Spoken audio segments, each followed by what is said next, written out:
The job requires a lot more than muscle. It also requires compassion. Only about 1 or 2% of our calls were actual fires where you need that broad strength. So we want to just diffuse that myth.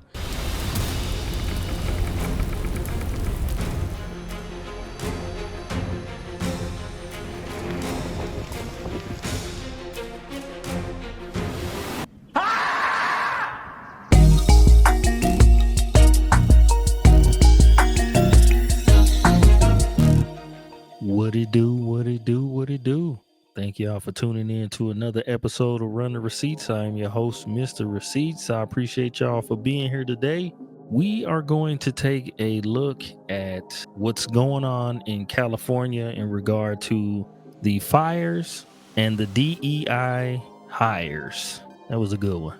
So what I've noticed is with the DEI hires that's going on specifically in the firefighter field, the positions are being given to the women, the authoritative positions, but the low-level positions, and I mean low-level in the sense of, and by no means as a man, no disrespect, what I mean is the dirty work, the hard, laborious work, men are still doing it, but the top of the food chain where you are the ones that are pointing fingers are given to the women. So we're going to take a look at these videos and we're going to do some commentary after that. So let's go ahead and take a look and see what's going on in California in regard to these positions.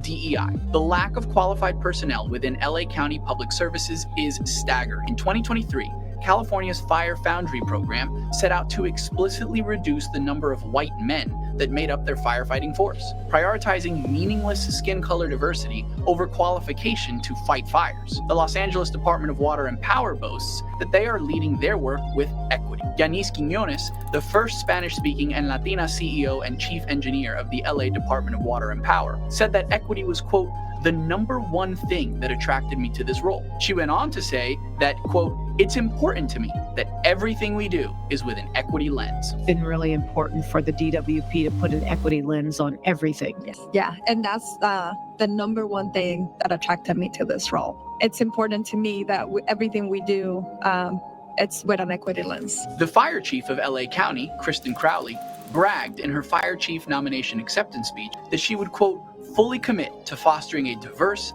equitable, and inclusive culture within the LAFD. In an interview with a local NBC station shortly after assuming the role, she bragged about her 3-year strategic plan to increase diversity in the firefighting force, saying that no amount of diversity is ever enough. She took time out of her already busy schedule to tell us about her vision for the department's future, one that includes a 3-year strategic plan to increase diversity. People ask me, well, what number are you looking for? I said, I'm not looking for a number. It's never enough. The sad truth is that if Los Angeles had focused more on finding qualified people to manage their forests and water, and less on DEI and climate hysteria, many Californians would still have their homes and their lives today. So now we're more concerned about hiring women of color, and in the LGBTQ community, which is still predominantly ran by women. Let's just be honest. These DEI hires are more concerned about putting the people that I just named in these positions more so than the safety of the people. They don't care about that. That's not their priority. And it's madness to me that this is actually being allowed to happen in today's time, that we're hiring people strictly off of what genitals that they have. We're hiring people based off of, there's not enough women in certain positions. Not that they're qualified, but because it's not fair that, a man can make $750,000 and I can't make $750,000. But ask yourself, how did he get to that position? How does a man that was a firefighter now making $750,000 and he's the chief and he's, over the whole fire station in the, in a city in California? How did he get himself in that position? And a lot of times these men have started from the bottom and they've worked themselves to get to where they are. So now that's no longer a requirement. So you have the man work himself to the top, gets to the top, and then now he has to compete with someone that says it's not fair because there's never been a woman in this position before. And not only that, there's never been a woman who, is a carpet muncher, and she deserves to be in it too. It's a double whammy. We're going to kill two birds with one stone. That is where we are. But then once they get to the top of these positions, they're only looking to add more women of color, and more from the rainbow community in these leadership positions, but never start them off and grind from the bottom. And you know why? Because it is a difficult job to do on a regular basis. Now, I know that there are women who are firefighters, but that's not the majority at all. And then I'm going to be honest, and I have the right to say this because I was in the military. When I was going through basic training and we had women with us, at the end of my training, when we had to carry the heavy bags and, running around with the equipment, it was the men who had to do that. You had women on your teams, but they couldn't carry the equipment like the men could carry. When I was working on aircraft and I had to carry this thing, it's called a Bowser for those who were in the Navy, and I had to change the oil of the aircraft. You have to carry this, I'll call it a machine. You had to carry this machine from inside of the office onto the flight deck or onto, wherever the aircraft were.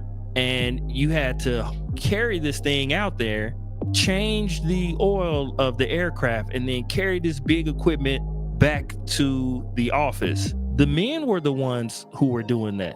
So I say that because even though you will have these women that are firefighters, some that are in the minority, they're still not as big, not as strong, not as fast, and will still require some level of assistance from a man. But to skip all of that, just put them in high-ranking positions. Let me say this again, even when I was in the military, I remember there was a young lady who came into the squadron the exact same time that I did. And both of us were supposed to be out there on the flight deck working on the aircraft. It's 100-degree weather and you still having to sit on top and, check the aircraft from head to toe to make sure that the pilots were good enough to get in and fly and do their job. Well, because she was a female and she was so delicate, they took her and automatically put her in an office job. So I'm there for almost 2 years. We came in at the same time. She ends up being ranked higher than me and faster than me. And I never said anything at the time, but because it's not her fault. But I was a little upset about that because I'm like, hold on. How is it that her and I came in at the same time and then I'm having the weather, go through the weather of rain, sleet, snow, summertime, whatever the temperature was, whatever the weather was, I had to deal with that. Meanwhile, she had the cushy job. And not only was she given the cushy job, she was given rank faster than I was. And I already knew it was because she was a female and, she couldn't do the job like I could do the job.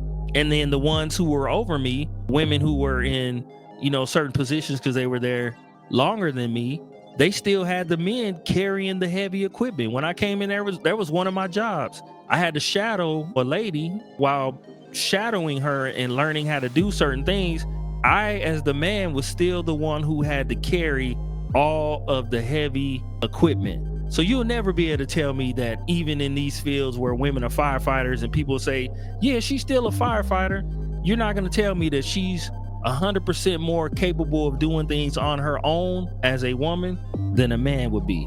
So now let's take a look at this other video of some firefighters who came out of prison systems in order to fight this fire, and then we'll do some commentary on this as well.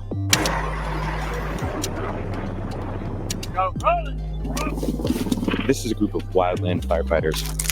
Going all the way up? This is the main Palisades fire. So they're tasked with going up these steep hills and protecting these expensive houses from burning down. Thousands of firefighters have come from all around the country to battle the still raging Los Angeles fires. That felt good. So we can get it down. This crew came from a prison camp. So these are inmates in the California penal system.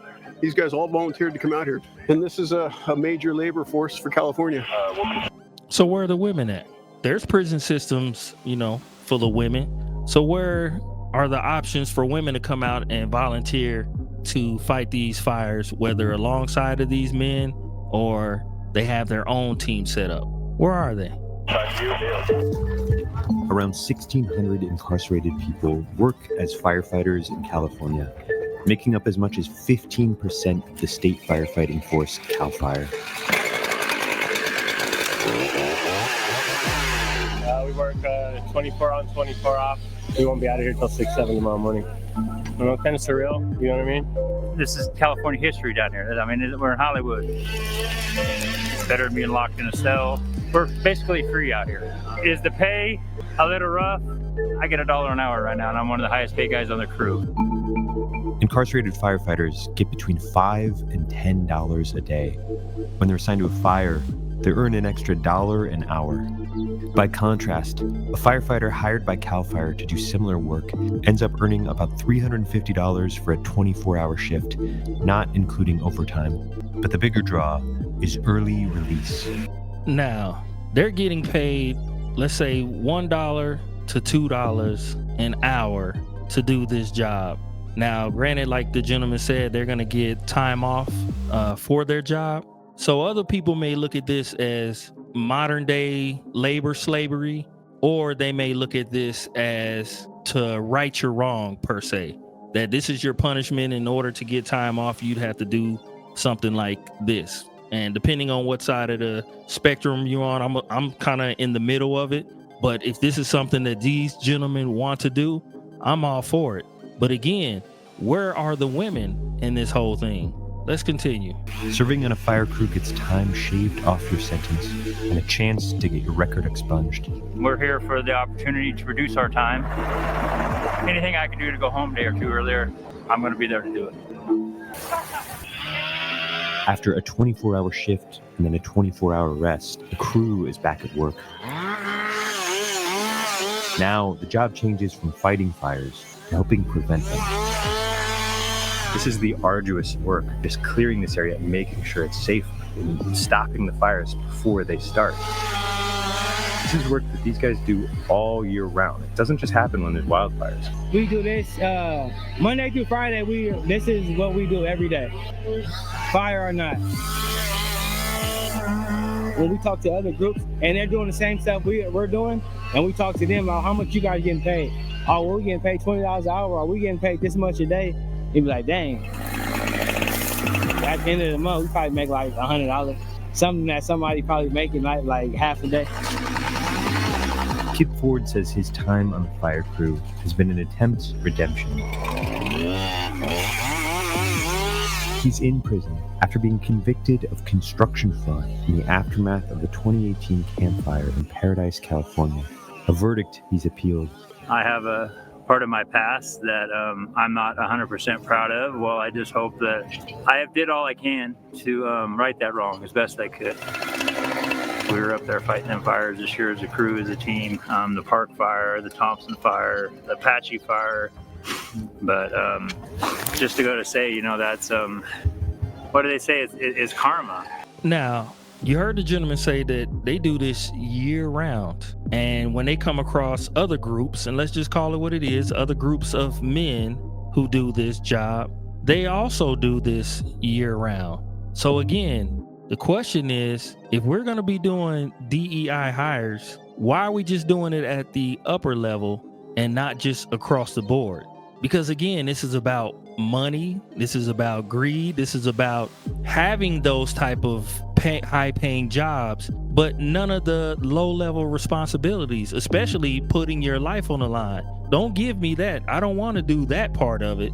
But if you want to pay me $650,000, $750,000 to point fingers and tell men what to do, I'm all for that. But I'm a delicate flower. I can't do some of the things that these men are able to do, but I can sure boss them around and tell them what to do. That's why I have a problem with the DEI Hires, because these men, and let's just call it what it is. I know in California, the big issue was, white men wanted these jobs. And I'm all for it. I'm all for any man and woman. If you've earned that job and you've earned that position and you've gotten it out of the mud, you started from the bottom, just like everyone else did. You've worked your way to the top, education, so on and so forth. If you've done it the right way and me and you are equal in that sense, then cool, take the job, male or female. But we all know, especially in this position as being a fireman, we all know that that's not the case at all. And you can see the effects of it through what's going on in California. And that's where I have a problem with it. And that's why a lot of other people have a problem with it as well. So let me know what you guys think in the comment section. Please do not forget to comment, like, and subscribe. And until next time, deuces.